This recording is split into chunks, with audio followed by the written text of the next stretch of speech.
Hey guys, welcome back to the channel. In this short tutorial video, I'm going to show you how you can see your saved passwords in the Microsoft Edge web browser. So let's get right into it now, shall we? So what you want to do is launch the Microsoft Edge web browser on your computer, and here on your home screen, click on these three dots in the top right corner and select settings from that drop-down menu.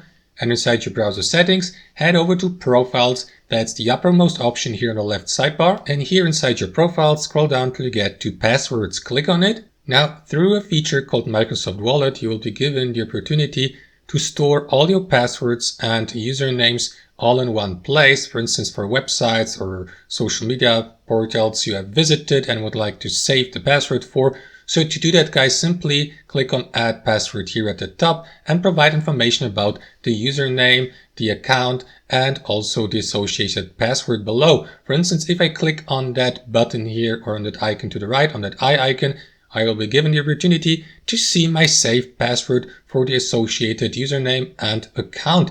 And that's actually all you need to know, guys. Alternatively, you may import passwords from other browsers by clicking on that button here and store all of your user accounts and the associated usernames and passwords in one place. And that's it. Thanks for watching. Hope you enjoyed the video, got some value from it, and I'll see you next time on our channel.